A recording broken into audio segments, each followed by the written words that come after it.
I never thought I'd be the kind of woman who could do something this cold.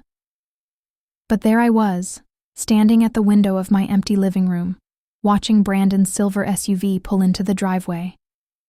My heart was pounding so hard I could feel it in my throat. The sold sign had just been hammered into our front lawn 25 minutes earlier, and I'd timed it perfectly.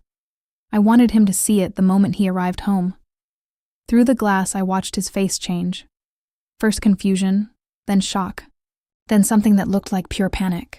Cassidy was in the passenger seat, bold as anything, and I could see her mouth forming the words, "What's happening?" In the back seat were her parents and her brother. All 5 of them had just spent 2 glorious weeks at a lake house together, playing happy family, while I'd been here, erasing every trace of our 12 years together. Brandon's hands were shaking as he tried his key in the front door. I'd already left through the back, my bags packed and waiting in Carlos's truck around the corner, but I couldn't resist watching this moment. I'd earned it. The lock didn't turn because I'd changed them 4 days ago. I watched him peer through the windows, his face going white when he saw the empty rooms inside. That's when I allowed myself a small, cold smile. Then I turned away, walked out the back door for the last time, and got into my brother's truck. We had a flight to catch, but I'm getting ahead of myself. Let me take you back to where this really started, 3 months before that perfect moment of revenge. It was a Tuesday night in late March when I first knew, truly knew, that something was wrong. Brandon had been acting strange for weeks, maybe even months, if I'm honest. He'd started going to the gym every morning at 5, which he'd never done before. He bought new cologne, expensive stuff that smelled nothing like the cheap drugstore, brand he'd worn for years. His phone became like a third arm, always in his hand, always face down on any surface. But it was the way he looked at me that hurt most. Like I was furniture. Like I was just something that existed in his space but didn't really matter. We'd been married for 14 years, together for 14. We had Thomas, our beautiful 8-year-old, boy who loved dinosaurs and building block towers that reached the ceiling. I thought we were happy. I thought we were a team. That Tuesday, I was cleaning our bedroom when I found the credit card statement. Brandon usually handled all the bills, but this one had fallen behind the dresser. I picked it up, intending to just put it on his desk, but something made me look at it. Maybe it was instinct. Maybe it was the universe trying to tell me what I'd been refusing to see. Hotel room charges. 3 different hotels over the past month. Expensive restaurants I'd never been to. A jewelry store purchase for $600. I hadn't received any jewelry. Flowers from an upscale florist delivered to an address I didn't recognize. All told, over $3,000 in a single month on things that had nothing to do with me or Thomas. My hands went numb. I sat down on the edge of our bed. The bed where we'd made love. Where we'd comforted each other through hard times. Where Thomas had crawled in between us on Saturday mornings for cuddles. And I knew. Every cell in my body knew what these charges meant. I didn't confront him that night. I'm not sure why. Maybe because once I said the words out loud, it would become real. Maybe because some part of me still wanted to be wrong. So I smiled when he came home. I made dinner. I kissed him goodnight. And I died a little inside. The next morning after, Brandon left for work and I dropped Thomas at school. I did something I never imagined I'd do. I called a private investigator. His name was Gerald Simmons, and he came highly recommended from a friend whose sister had gone through a messy divorce. Gerald was in his 50s, professional and surprisingly kind when I started crying in his office while explaining what I'd found. "Mrs. Hartley," he said gently, "I know this is hard, but if your husband is having an affair, you need to know and you need proof before you make any decisions." 2 weeks. That's all it took for Gerald to destroy my entire world. He called me on a Thursday afternoon and asked if I could come to his office. I knew from his voice that he'd found something bad. I left Thomas with my neighbor, telling her I had a doctor's appointment. Gerald's desk was covered with photographs. Brandon and a woman, young, pretty, with long, dark hair, kissing in a parking lot. Brandon and the same woman holding hands at a restaurant. Brandon and this woman entering a hotel together. The timestamps showed this had been going on for over a year. A year, while I'd been home taking care of our son, working on my freelance design projects, making dinners and packing lunches and being a good wife. A whole year. Her name is Cassidy Monroe, Gerald said quietly. She works in his department, sales coordinator. Of course she did. The late nights at work suddenly made sense. The team-building events, the important client dinners I'd never been invited to. But Gerald wasn't finished. He pulled out more papers. These ones printed emails and text messages. He'd gotten them from Cassidy's social media, which she apparently didn't make private. Stupid girl. There's something else you need to know, Gerald said. Her family knows about the affair. In fact, they seem to approve of it. He showed me Facebook posts from Cassidy's mother, Diane, commenting on photos of Brandon and Cassidy together. You two look so perfect together and can't wait to make this official.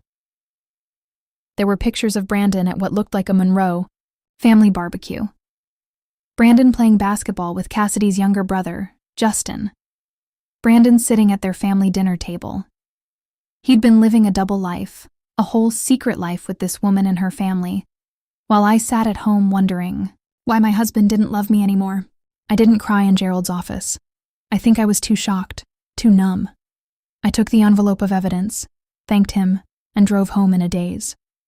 I picked up Thomas from school, helped him with his homework, made spaghetti for dinner, his favorite. Brandon texted that he'd be late. Client meeting, he wrote. I wondered if Cassidy was his client now. After Thomas went to bed, I sat at the kitchen table with Gerald's envelope. I could confront Brandon. I could cry and scream and demand to know why I wasn't enough. I could beg him to end it and choose his family. That's what the old Nina would have done. The Nina who believed that love could fix anything. But something had shifted inside me. Maybe it was seeing that credit card statement and realizing he'd spent money on another woman that should have gone to Thomas's college fund. Maybe it was the photos of him smiling with Cassidy's family like he belonged there. Maybe it was the simple fact that he'd looked me in the eyes every single day for over a year and lied. I opened my laptop and searched for divorce attorneys. The first name that came up was Patricia Wells, known as the Destroyer in local divorce circles. Her reviews said she was ruthless, expensive, and worth every penny. I sent her an email with all of Gerald's evidence attached. She responded within an hour. Can you come to my office tomorrow at 8? We need to talk strategy. And Nina, don't tell your husband anything yet. I wouldn't, because I wasn't going. To beg Brandon to stay. I was going to make sure that when I left, he'd never forget what he lost. The morning after I contacted Patricia Wells, I woke up next to my husband and felt absolutely nothing. Brandon was snoring softly, one arm thrown over his face, completely unaware that the woman lying beside him knew everything. I stared at the ceiling and wondered how I'd ever loved this man enough to marry him. I made breakfast like always. Pancakes for Thomas, coffee for Brandon. I smiled when Brandon kissed my cheek before leaving for work, probably to see her. I waved goodbye, and the moment his car disappeared around the corner, I grabbed my purse and headed to Patricia's office. Patricia Wells was nothing like I expected. She was in her early 60s with sharp gray eyes and an even sharper suit. Her office walls were covered with framed newspaper articles about high-profile divorces she'd won. She didn't waste time on pleasantries. I've reviewed everything you sent, she said, spreading Gerald's photographs across her massive desk. Your husband is an idiot. The evidence here is rock solid. But Nina, I need to know something before we proceed. Do you want to just divorce him, or do you want to destroy him? I blinked. What's the difference? A divorce means we file papers, divide assets fairly, work out custody, and you both move on with your lives. Destroying him means we use every legal tool available to make sure he regrets what he did. It means we hit him where it hurts most. His wallet, his reputation, his comfort. Which one do you want? I thought about Brandon laughing at Cassidy's family barbecue while I sat home alone. I thought about the $800 in jewelry I never received. I thought about my son asking why Daddy was always too busy to play with him anymore. I want him to feel what I felt, I said quietly. I want him to know what it's like to have everything ripped away without warning. Patricia smiled. It wasn't a nice smile. Good. Then here's what we're going to do. Over the next hour, Patricia laid out a plan so thorough it took my breath away. First, we'd gather more evidence. Gerald would continue surveillance. Second, we'd quietly start protecting my assets, opening new bank accounts, documenting everything I'd brought into the marriage. Third, and most important, we'd wait for the perfect opportunity. He'll make a mistake, Patricia said. Cheaters always do. They get confident, sloppy. When he does, we strike fast and hard. The opportunity came 2 weeks later. Brandon announced at dinner that he needed to take 2 weeks off work for a guy's camping trip with some college friends. He'd already cleared it with his boss. He'd leave next Friday and be back in 3 weeks. 3 weeks? I said, keeping my voice light and supportive. That's a long trip. You haven't seen those guys in years. I know, but we're not getting any younger. Figured it was now or never. He wouldn't meet my eyes when he said it. The moment Brandon left for work the next morning, I called Gerald. Follow him this week. I need to know if this camping trip is real. It took Gerald exactly 3 days to confirm what I already knew. There was no camping trip. Brandon had rented a lake house in his own name, another stupid move, for himself, Cassidy, and her entire family. Gerald showed me the rental agreement. 2 weeks at a luxury property with a boat dock and hot tub. Brandon had paid for everything. When I showed Patricia, her eyes lit up like Christmas morning. 2 weeks? He's giving you 2 weeks with him completely out of the picture. Nina, do you know what we can accomplish in 2 weeks? Tell me. Everything. Patricia made some calls. Within hours, we had a meeting scheduled with Judge Richard Morrison for the following Monday, 3 days before Brandon's trip. Patricia had worked with Judge Morrison before, and apparently he had strong feelings about infidelity after his own wife's affair years ago. We're going to petition for emergency temporary full ownership of the house, Patricia explained, based on abandonment and adultery. The house was purchased with your inheritance money before the marriage, correct? Yes. My grandmother left me $200,000. We used it as a down payment and put both names on the deed because Brandon said that's what married people do. You have documentation proving that money came from your inheritance. I did. I'd kept all the paperwork from my grandmother's estate. Patricia actually hugged me when I showed her. This changes everything. That house is legally more yours than his.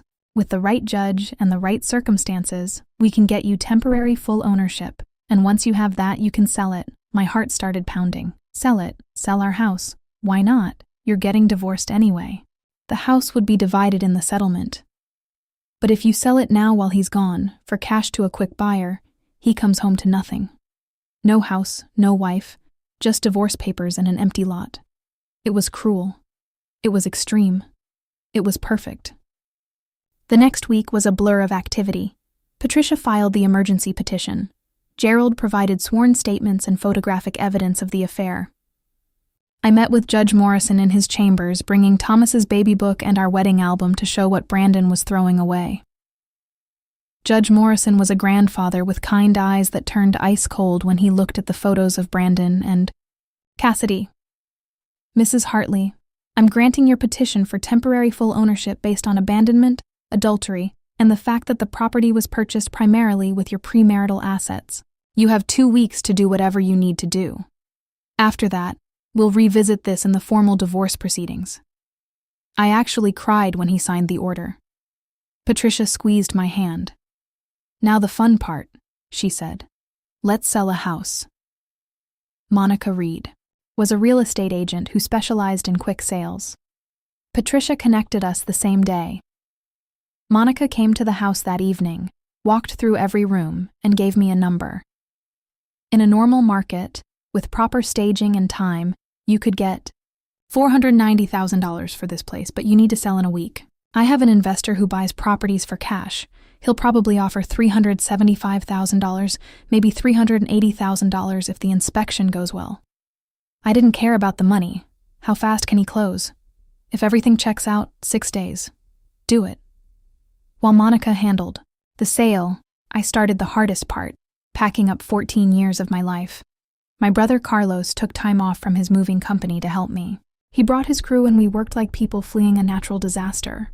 I separated everything methodically. Thomas's belongings, every toy, every book, every piece of clothing, went into boxes marked for shipping to Portugal. My clothes, my computer, my design equipment, my grandmother's dishes, all the things I'd brought into the marriage, packed and ready to go. Everything else I left.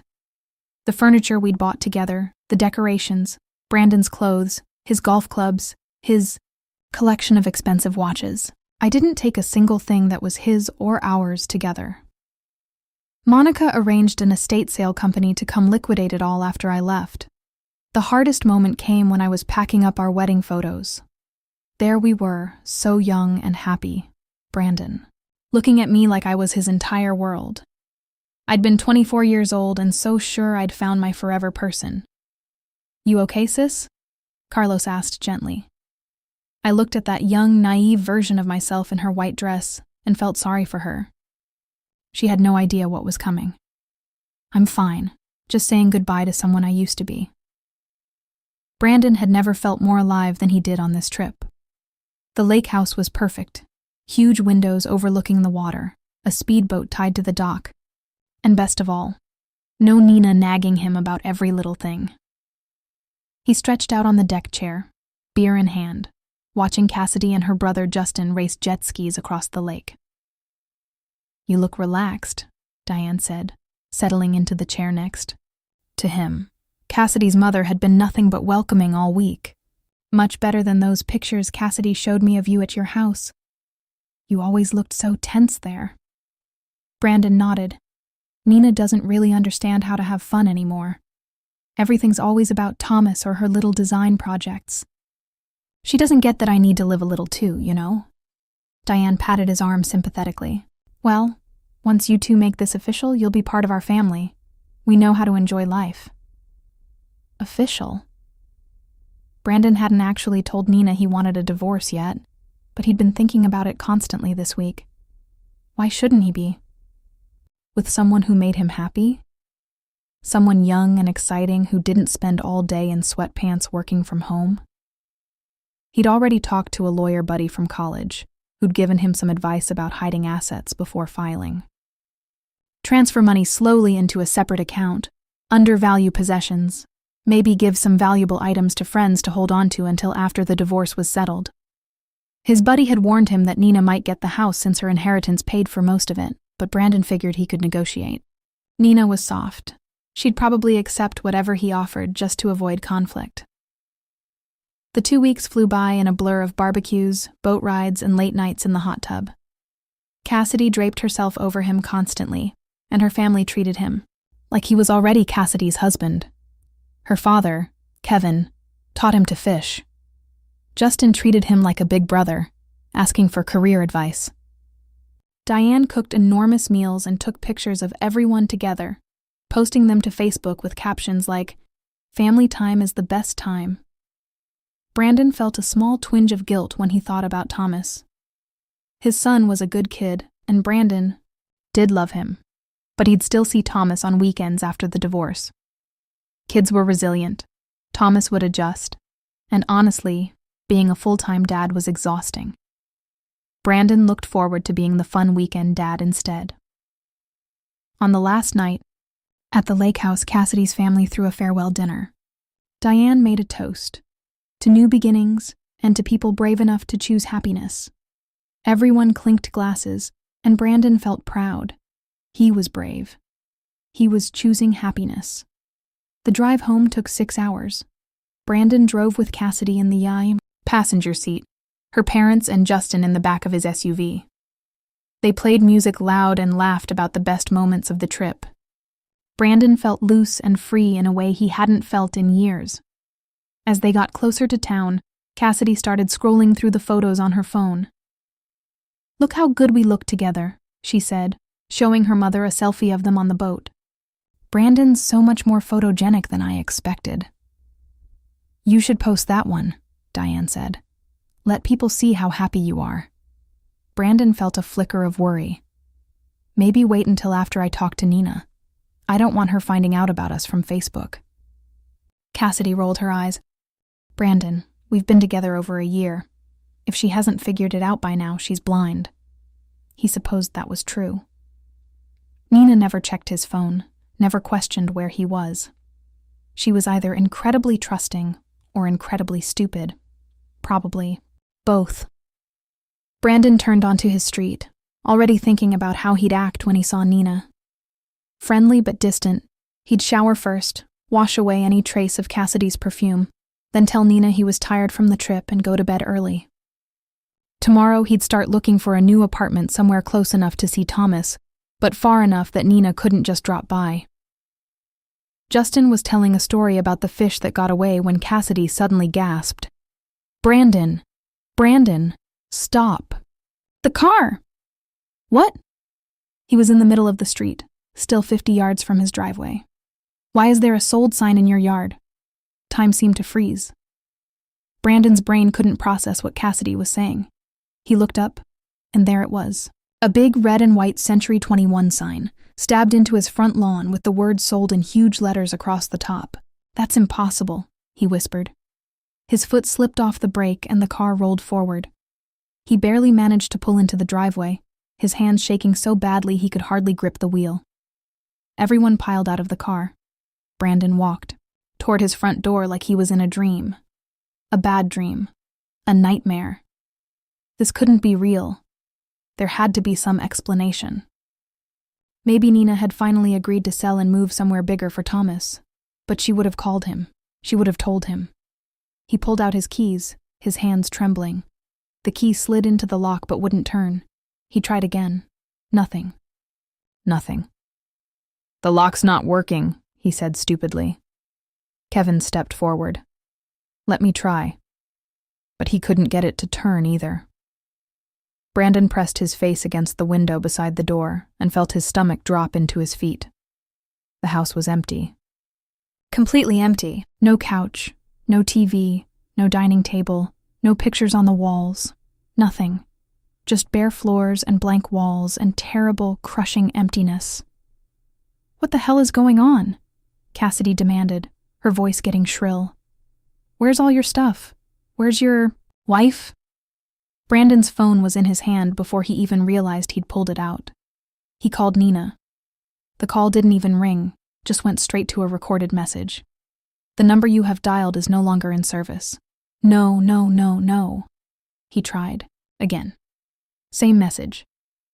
He opened his text messages and sent her a message. Where are you? What did you do? It showed delivered, but the little bubbles that meant she was typing never appeared. His hands were shaking so badly he almost dropped his phone as he opened his banking app. Joint checking account, closed. Savings account, closed. He clicked on the credit cards. Canceled, canceled, canceled. Every single financial connection between him and Nina had been severed. Brandon, you need to tell me what's happening right now, Cassidy said. She had her arms crossed and was looking at him the way you'd look at a stranger who'd just done something crazy. A silver Honda pulled up to the curb. A woman in a navy business suit got out, carrying a large manila envelope. She walked right up to Brandon like she'd been expecting to find him there. Mr. Hartley, I'm Monica Reed with Century 26 Prestige Realty. She handed him the envelope with a professional smile that didn't reach her eyes. I was asked to deliver this to you personally. Brandon's fingers felt numb as he opened the envelope. Inside were legal documents. So many legal documents. A petition for divorce. A restraining order preventing him from contacting Nina or Thomas, except through her attorney. Documentation showing that the house had been sold 9 days ago for $360,000 in cash. A letter from Patricia Wells, attorney, at law, explaining that all proceeds from the sale had been placed in a trust fund for Thomas's future education and well-being, managed solely by Nina Carvalho. Carvalho. She'd already changed her name back. There was also a handwritten note, on expensive cardstock, just one sentence in Nina's neat handwriting. You chose poorly. Brandon's legs stopped working. He sat down hard on the front step, which wasn't his front step anymore because this wasn't his house anymore. Nothing was his. The ringing in his ears was so loud he almost didn't hear Cassidy's voice. "How did your wife sell your house without you knowing? How is that even legal?" She was practically screaming now. Diane's voice cut through the chaos cold and sharp. "Well, Brandon, I guess your wife wasn't as stupid as you thought she was." I woke up to sunshine streaming through the tall windows of my new apartment in Lisbon. For a moment, I forgot where I was. Then I heard the bells from the nearby cathedral, and Thomas giggling in his room, and I remembered. This was my life now. My new, beautiful, Brandon-free life. I made coffee on my tiny balcony looking out over the terracotta roofs and narrow cobblestone streets below. The air smelled like the ocean and fresh bread from the bakery downstairs. In the distance, I could see the red bridge that looked like San Francisco's Golden Gate stretching across the Tagus River. This view cost me less per month than our house payment had been back home. That fact alone made me smile every morning. Thomas padded out in his dinosaur pajamas, rubbing his eyes. "Mama, can we get those custard things again for breakfast?" "Past de nata," I said, pulling him onto my lap. "And yes, but first, you need to get dressed for school." School. Thomas had been nervous about starting at an international school, where half the classes were in Portuguese, but he'd taken to it like a duck to water. He came home teaching me Portuguese. Words, telling me about his new friends, Miguel and Sofia, and a British boy named Oliver, who loved dinosaurs as much as Thomas did. My phone buzzed on the table. A message from Patricia. "Brandon's lawyer number 3 just quit. He's representing himself now." This is going even better than I hoped. I should have felt satisfaction, but mostly I just felt tired. 3 lawyers. Brandon had hired and lost 3 different attorneys in the past month because none of them would tell him what he wanted to hear, that there was some way to undo what I'd done. Another message from Patricia. "He's begging for visitation with Thomas. Says he'll accept all divorce terms if you allow supervised visits. What do you want me to tell him?" I looked at Thomas, who was now standing at the balcony railing, pointing excitedly at a cat walking along a roof below. My sweet boy, who'd asked me only once why we left so suddenly, and when I'd explained that Mama and Daddy weren't going to be married anymore, he just nodded and asked if he could bring his stuffed triceratops to Portugal. I typed back, "No, not yet. When Thomas is older, he can decide if he wants contact." Was I being cruel? Maybe. But Brandon had chosen to spend 2 weeks playing house with another woman's family instead of being with his son. He'd made his choice. Now, he could live with the consequences. My mother, Gabriela, arrived an hour later to watch Thomas while I worked. She'd been living in Lisbon for 4 years, ever since she'd retired and decided she was tired of cold winters. When I'd called her from the airport, sobbing and desperate, she'd simply said, "Come home, Minophilia. You and Thomas come home." "You look better," she said, kissing my cheek. "More color in your face. I feel better." And I did. The constant knot of anxiety I'd carried for months was finally gone. I wasn't wondering where Brandon was or who he was with. I wasn't checking his phone or smelling his shirts for unfamiliar perfume. I was just living. I worked all morning on a logo design for a restaurant in Austin, Texas. My business had actually grown since I'd moved. I'd started marketing myself as an international designer, and suddenly I had clients from 7 different countries. Turned out that leaving Brandon was the best business decision I'd ever made. Around noon, Patricia called instead of texting. That was never good. "I have news," she said. "Some good, some interesting. Tell me, the good news? The divorce is finalized. You're officially Nina Carvalho again. The settlement is exactly what we wanted. Thomas's trust fund is protected. Brandon owes you $26,000 for money he spent on Cassidy during the affair, which he'll be paying off for years, and you have full custody with no visitation rights for him until Thomas requests it, and a Portuguese court approves." I let out a breath I didn't know I'd been holding. And the interesting news, Brandon's company fired him.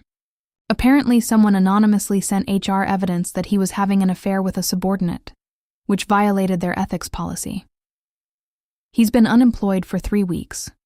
I should have felt guilty. Gerald had probably sent that evidence.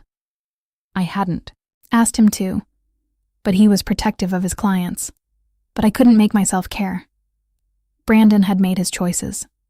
These were just the natural consequences. There's more, Patricia continued. Cassidy dumped him 4 days after he got back from that trip, told people at their former workplace that she didn't sign up to date a broke homeless guy going through a messy divorce. She's apparently moved on to a senior manager at the same company, married, of course.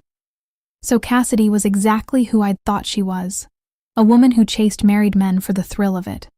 Brandon had thrown away his family for someone who dropped him the second he became inconvenient. How is he living? I heard myself ask. Patricia was quiet for a moment. Nina, are you sure you want to know? Tell me. He's in a motel off Highway 42, working at a call center. His parents tried to help him, but he told them to leave him alone, blamed them for not warning him you were crazy. They've reached out to me asking if they can have a relationship with Thomas. They claim they had no idea about the affair. Brandon's parents, Richard and Susan Hartley, who'd never quite thought I was good enough for their precious son, who'd made comments about my weight after I had Thomas, about my career choice, about how I kept their grandchild from them, even though they lived 40 minutes away and rarely made the effort to visit, but they were Thomas's grandparents. And if they were genuinely sorry, if they genuinely wanted to be in his life, did I have the right to keep them away? Set up a video call, I said finally. Supervised. If it goes well, we can talk about visits. Eventually. After I hung up, I sat on my balcony for a long time, thinking. My phone buzzed again, a message from a number I didn't recognize. My heart jumped, thinking maybe Brandon had gotten a new phone. But when I opened it, I saw it was from someone named Lauren. Hi Nina, you don't know me, but I'm friends with someone at your ex-husband's old company. I'm messaging because my cousin works there and she's going through what you went through. Cassidy is targeting her husband now. Same pattern, same tactics. Several women have come forward saying Cassidy has done this before. There's an internal investigation. I wanted you to know because women need to protect each other. I hope you're doing okay. I stared at the message for a long time. So Cassidy was a serial homewrecker, and Brandon had just been one in a line of married men she'd pursued. Part of me wanted to feel vindicated. See, it wasn't about me not being enough. Cassidy would have gone after him regardless, but mostly, I just felt sad for all of us, for the wives who'd been betrayed, for the children caught in the middle, even, in a strange way, for Brandon, who'd destroyed his life for a woman who never actually wanted him. I typed back to Lauren. Thank you for letting me know. I hope your cousin gets through this. Tell her she's stronger than she thinks. That evening. Thomas and I walked down to the beach in Cascais, a 25-minute train ride from our apartment. We collected shells and built sandcastles while the sun set over the Atlantic. A man approached us, Ricardo, the architect I'd met at a cafe 3 weeks ago. He'd asked me to coffee, and I'd said yes, surprising myself. Nina, Thomas, Ricardo waved. He was kind and gentle, with laugh lines around his eyes. He treated me like I was something precious, like my opinions mattered, like I was interesting. It was strange and wonderful. Ricardo! Thomas ran to him, showing off a perfect spiral shell he'd found. Ricardo knelt down to Thomas's level, examining it seriously. This is a very special shell, Ricardo said in his accented English. I think it's magic, Thomas giggled. Shells aren't magic. No? Then how did it become so perfect? I watched them together and felt something unfamiliar, hope. Not for Ricardo necessarily, though he was lovely, but hope that maybe I could trust again someday. That maybe what Brandon did to me didn't have to define the rest of my life. That night, after Thomas was asleep, I pulled out my laptop and opened a document I'd been working on. My story. All of it. All. I'd been thinking about sharing it online, hoping it might help other women who were where I'd been. My phone buzzed. Patricia again. Brandon's mother called. She wants to send Thomas Christmas presents. Thoughts? I smiled and typed, yes, but they shipped to Portugal. This is our home now. 7 months had passed since the day I'd watched Brandon's face crumble through the living room window. 6 months since I'd boarded a plane with Thomas and left everything behind. Sometimes it felt like a lifetime ago. Sometimes it felt like yesterday. I was sitting in a cafe near the waterfront, working on a branding project for a tech startup in London, when my phone rang. Lauren, the woman who'd warned me about Cassidy's pattern of targeting married men, Nina, I thought you'd want to know. Cassidy got fired. The investigation found she'd been using her position to pursue relationships with married superiors, and there were complaints from other women in the office about her behavior. She's trying to claim discrimination, but apparently the evidence was overwhelming. I thanked Lauren and hung up, waiting to feel something. Victory? Satisfaction? But there was nothing. Cassidy had destroyed her own career through her own choices. I hadn't needed to do anything. Karma, it seemed, didn't need my help. The divorce papers had arrived last week, stamped and finalized by both courts, American and Portuguese. I'd held them in my hands. These official documents that said I was no longer Mrs. Hartley, and felt lighter than I had in years. Nina Carvalho, my mother's name. My name now. The settlement was everything Patricia had promised. Thomas's trust, fund $360,000 from the house sale plus investments, was protected and growing. Brandon owed me $28,000 for the money he'd spent on Cassidy, paid in monthly installments of $200 that would take him over 10 years to finish. He had no custody, no visitation rights, and wouldn't until Thomas was old enough to request it himself, and a Portuguese family court approved supervised visits.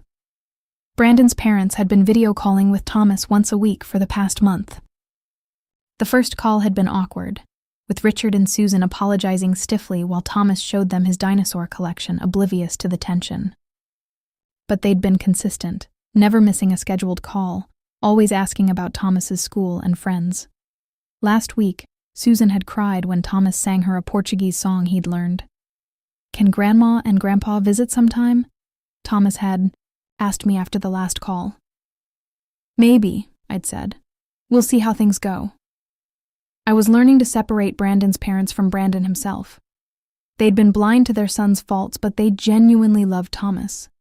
And Thomas deserved grandparents who cared about him. My business was thriving in ways I'd never imagined. I had a waiting list of clients and had just hired a junior designer in Brazil to help with overflow work.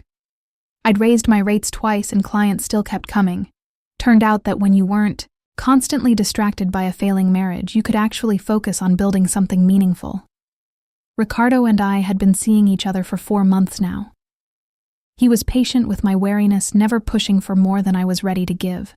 He brought Thomas books about Portuguese architecture and taught him to draw buildings. He held my hand while we walked along the river and told me stories about growing up in Porto. He never once made me feel like I wasn't enough. "I'm not trying to replace Thomas's father," he'd said once. "I just want to be someone good in both of your lives." That was all I needed to hear. Thomas was flourishing. His Portuguese was getting better than mine. He had friends from 6 different countries at his international school. Last week, he'd asked me if we could stay in Lisbon forever because he loved it here. I'd held him tight and promised him this was our home now. We weren't going anywhere. My mother still lived 10 minutes away and had become Thomas's favorite person. She picked him up from school twice a week, teaching him to make Portuguese dishes and taking him to parks I'd played in as a child during the summers we'd visited her family. Watching her with Thomas, I realized she was happier too.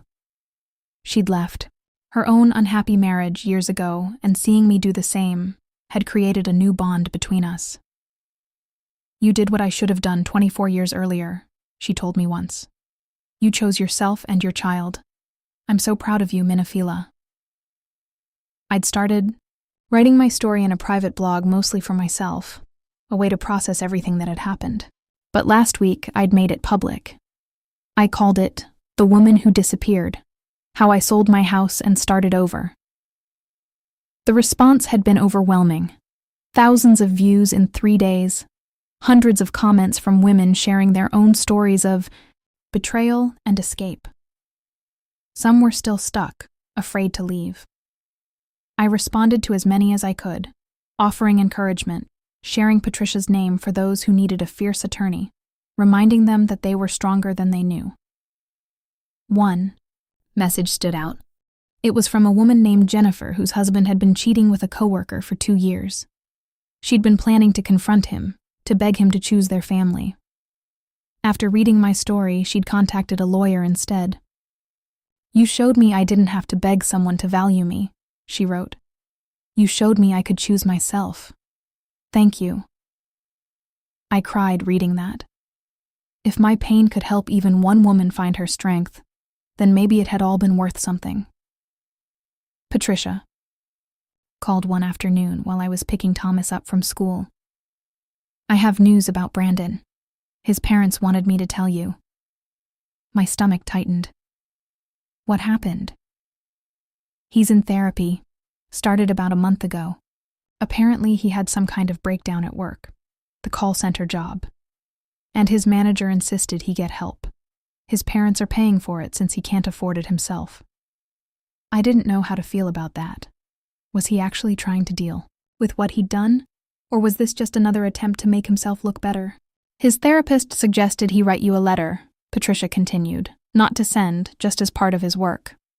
But he asked his parents if they thought you'd ever read it. They said they'd ask me to ask you."